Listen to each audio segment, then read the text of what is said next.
Hey folks, December is a little bit of a slower month for publishing, at least for the publishers that I follow, but I still have a great list of books that were published last month in December 2023 by independent publishers and university presses to share with you today. And if you stick it through these books to the end, I also have a bit of a TBR game to share with you that resulted from a moment of parental desperation, and you'll get a chance to see what 3 books I'm going to be reading next from independent publishers. That was my neighbor's cat. Let's dive in. From World Editions, we have a novel called On the Isle of Antioch. This is by Amin Maalouf, translated by Natasha Lehrer. This is a novel about Alec, who lives alone on a remote island in the Atlantic Ocean called Antioch, and his only neighbor is a mysterious, reclusive woman named Eve. When the power suddenly fails on the island, they're left to fend for themselves and soon discover that the rest of the world is on the brink of nuclear war. I learned about this book on BookTube. I don't remember where, but it sounds fantastic. Amin Maalouf is a celebrated Lebanese-born French writer. From Unnamed Press is a novel called Weak in Comparison to Dreams, and this is by James Elkins. This is the story of Samuel, who is an expert on protozoa, and he is hired by his city's zoo feasibility committee to travel around the world and study other zoos and animals in other zoos in their enclosures. But Samuel's grasp on reality seems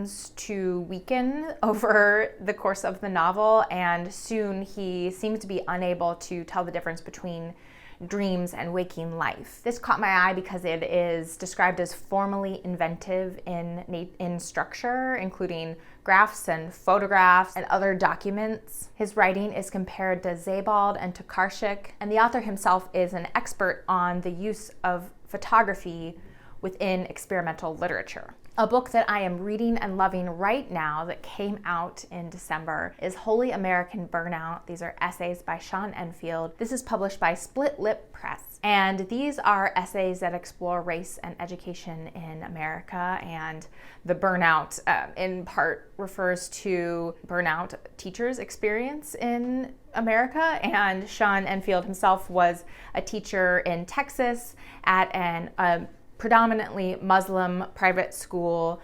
He taught literature, and there are a lot of great essays in here about his experiences teaching a class of all boys various texts, including Hamlet, which seemed quite the experience to teach I think the boys were in middle school, to teach, one of Shakespeare's most difficult plays to a group of young boys. There are also several essays in here that explore Sean Enfield's Black and biracial identity and experiences growing up in Texas. Some harrowing essays of his own time in middle school. Also a wonderful essay about his grandmother. Some fantastic writing. I am almost done. I am this close to being done. From Restless Books is a novel called The Simple Art of Killing a Woman. This is by Patrícia Melo, and it's translated by Sophie Lewis. This is a novel about a young female lawyer who travels to villages that are on the edge of the Amazon to investigate a series of femicides, and along the way discovers some secrets and more information about the death of her own mother. This is described as powerful, poetic, dark, and enraging. From Other Press is another novel called The Archive of Feelings, and this is by Peter Stamm, and it's translated by, who is it translated by? Michael Hofmann. This is described as a profound portrait of a newspaper archivist who has lost his job because it has become obsolete, but doesn't quite feel ready to give up the archivist within himself, and so continues to live as an archivist within his own home and spends his solitary days studying his files and reminiscing about a long lost love from his youth. The writing is described as subtle and gorgeous. From Archipelago is a novel called Tali Girls, and this is by Siamak, Herawi, and it's translated by Sara, Khalili. This novel follows 3 young girls who are growing up in Taliban-controlled Afghanistan. The novel depicts the level of poverty and violence and oppression that the girls must endure, but also provides a glimpse at the hope and friendship and resilience despite the reality of their lives. The publisher's website mentions that the world has a bit of a fickle attention span when it comes to the plight of women in Afghanistan, and so the novel is a reminder that even if the world's attention moves elsewhere, there are still bright, passionate women and girls who are living and dying under extremist regimes. From Grove Atlantic is a book called How to Draw a Novel, and this is by Martín Soleras and is translated by Heather Cleary. And this looks awesome. This is a book that takes famous novels and turns them into line drawings. So it takes like the plot of Moby Dick, for example. So if you were drawing the plot of Moby Dick, would you draw a straight line? Would you draw a line that goes back and then loops around? I don't know, because I haven't read Moby Dick, so I shouldn't have used that as an example. Anyway, it sounds super cool. From Tilted Axis Press is a novel called A Book Untitled. And this is by Shushan Avagian, and it's translated by Deanna Kachoyan-Shans. And this is a bit of a form of autofiction, but not entirely. So this is a fictional imagining of a meeting between 2 Armenian women writers. I'm going to put the names of these 2 pioneering female writers here because I'm not sure how to pronounce them. The work of these 2 women was nearly lost to history, and so woven into the novel is the auto-fictional part are conversations between the author of this book, A Book Untitled, and a friend. So conversations between an author and a friend about the research they're doing into the work of these 2 Armenian writers. The structure of this novel sounds super innovative and powerful, and this was also the 2023 winner of the English Pen Translates Award. And I'll just read a little bit. It says, "What is history undocumented? How do we archive censored lives? A poetic reflection on authorship and erasure, A Book Untitled is an intimate and innovative approach to autofiction and the act of remembering." From University of Minnesota is a nonfiction book called A Wild Path by Douglas Wood. And this caught my eye because it is described as a beautiful piece of nature writing, but also describes the author's life discovering himself in the wilderness and how as a child he really struggled with school and had undiagnosed dyslexia and ADHD, and has come to embrace his diagnoses as, instead of disorders, as a unique way of being able to experience wilderness and of being able to notice and bring attention to the world around him, especially in the wild. I thought that sounded beautiful. And finally, from Broadstone Books is a collection of poetry. I always try to include a little bit of poetry in here, even though it's hard to describe, called Museum Beasts. And this is by Ray Kiefitz. And this collection includes a great deal of post-apocalyptic imagery and poems of loss, especially of animal and natural life, but also pairs that with an understanding that even though we're experiencing loss all around us and it's very dark and dismal, we always will have imagination and memory. All of the loss caused by us, we at least have the the gift of imagination. That's very dark and sad, but what are you going to do? So that's what I'll share with you today. I do have a newsletter in which I share a bunch more books that I found that were published the last month. I just want to make sure that these videos don't get too long, but I know there are still some gems out there that were published by other independent publishers and smaller presses. So if you want an even longer list, you can sign up for my newsletter using the link below. And in a few days, I will send out the new list of the books that were just published in December. Without further ado, I will share the TBR game that my monkey assistant and I played the other day. Once that's over, come back here and I'll tell you about the 3 books that ended up winning our TBR game. Okay, you ready? Yeah, no. Tell me when you're ready. Are you down there?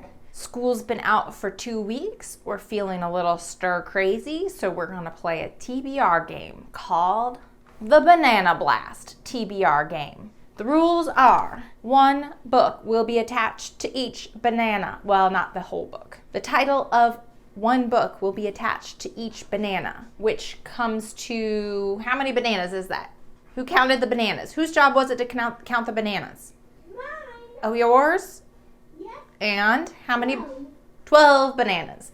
Comes to 12 bananas. Then what happens? We're going to pick 3 books, all from indie presses, and each of those books will be the books that I read next. Should we get started? Should we get started? What? Should we get started? Yes. Yes!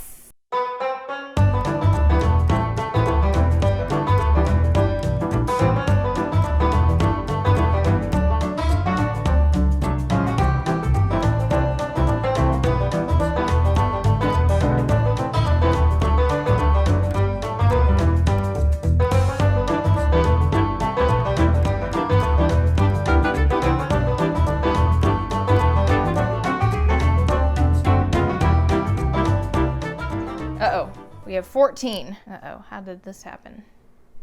All right, do you want to pick All right, I'll the pick. 12? Yep. This one? Tropic of Orange by Karente Yamashita from Coffee House Press. No. Feast. Oh, did you mean this one? No, I meant. You meant this one, okay. Okay, oh, Feast by Ina Carino. This is from Alice James Books. Okay, that's 1. This one over here? Yeah. In the Dream House by Carmen Maria Machado, and this is from Grey Wolf. Looks interesting. It does look interesting. Okay, now this one. Now this one, okay. Tropic of Orange by Karente Yamashita So from how Coffee many House have Press. we did? 4? 3 so far. This one? This Wide Terraqueous World by Lehrer Hunt. This is from Coffee House Press as well. This blue one? Septology by Jan Fosse. Oy. That's actually 3 in 1. Should that count as 1 book? Okay. That's crazy. Ooh. Wait, this one? Mm-hmm. The Birthday Party by Laurent Mauvignier from Transit Books. Oh, this is from Fitzcarraldo. This one? Yep. Self-Portrait in Green by Marie Ndiaye. This is from Two Lines Press. Oh, good one. Grief is the Thing with Feathers by Max Porter from Grey Wolf. Ooh. How to Build a Boat by Elaine Feeney from Biblioasis. Ooh, Felt in the Jaw by Kristen Arnett, and this is from Split Lip Press. Ooh, Enter Ghost by Isabella Hamad. This is from Grove Press. All right, 1 more. The chicken one? Yes, Barn 8 by Deb Olin Unfarth, and this is from Grey Wolf. Excellent. So those are our 12 books.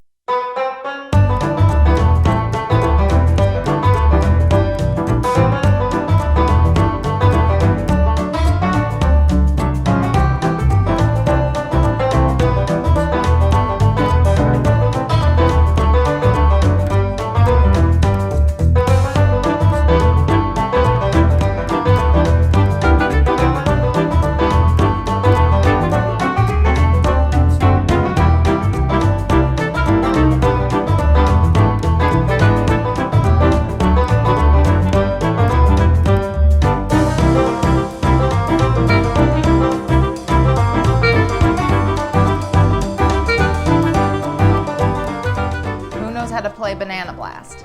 I do. You do? Okay, so we're gonna pull bananas until the monkey flies. But we're gonna do this 3 times so that I can pick 3 books. Are you ready to pull the first banana? Yeah. Mm-hmm. Okay. Okay. Got it? Okay, so it's not Enter Ghost for this round at least. Oh! Feast. Okay, so we have our first book. Let's put it up here at the top. All right, take the tag off. All right, put those 2 bananas back in. Stick the monkey back on. Okay, ready? Should we rotate the monkey? Yep. Okay, not that one. What's happening? Something. Oh. Oh, he's about to fly. I know it. Next one. Ah! Septology. Septology. No. Why? Look how big it is. Do you see how big it is? Oh my lordy. Let's Okay, put we all gotta the put other the ones back bananas in. back in. Oh, Oh, come on, monkey. the book is Still need you. Last book. Okay, let's move this up a little. Oh God, not that one. Okay. Oh, what was it? Grief. Oh boy. Oh, all right. Here's our 3 books. All right. What did you think? Is that a good way to choose books to read? I don't know. So I feel like that went decently well, considering one of the books was the full Septology by Jan Fosse. You know, it's not too shabby that the other books are these 2 slim little books. So let's start with the elephant in the room. What's contained in here was actually originally published as 3 different books. This is all 3 of them in one. This is the Fitzcarraldo edition of Septology by Jan Fosse. He's also published by Transit Books in the United States and I believe by Giramondo in Australia. Jan Fosse recently won the Nobel Prize for Literature. This I've started, as you can see.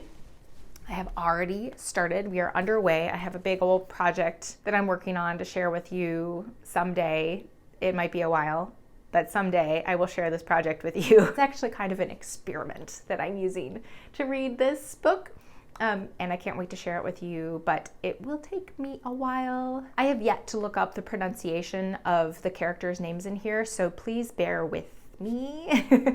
This is a novel about Asli, who is a painter who lives in Norway, and he has kind of a doppelganger kind of person, also named Asli, who he thinks a lot about, who lives kind of nearby. It's, from what I know and can tell, it's also a lot about memory and imagination and art making and writing and spirituality. There's very few paragraph breaks. There is some dialogue that makes paragraph breaks. This is hard to open to show you. And also no periods. Yeah, it's going well. We also chose a book called Feast. This is by Ina Carino. This is published by Alice James Books, which publishes absolutely stunningly beautiful poetry collections. I have already also started this. So this is beautiful. It's also very visceral and yeah, it's kind of intense. Let me read you a little bit about this here. Winner of several awards, at times located in the Philippines, at others in the United States, the speakers of these poems is curious about how home can be an alchemy from one to the other. Feast explores the intricacies of intergenerational nourishment beyond trauma, as well as the bonds and community formed when those in diaspora feed each other, both literally and metaphorically. And then finally, published in the US by Grey Wolf, is Grief is a Thing with Feathers by Max Porter. And this is the novel of a father and 2 sons who've recently lost their wife and mother. And in their grief, as they are grieving, a crow shows up in their home who is there to kind of guide them through this grieving process. This is actually really great that the monkey flew. The monkey flew upon this book. Okay, that's enough. I'm hungry. It's lunchtime. Thank you so much for joining me today. Remember to sign up for my newsletter if you want the full list of books that I found that were published in December. I'll talk to you later. My name is Sara. Bye.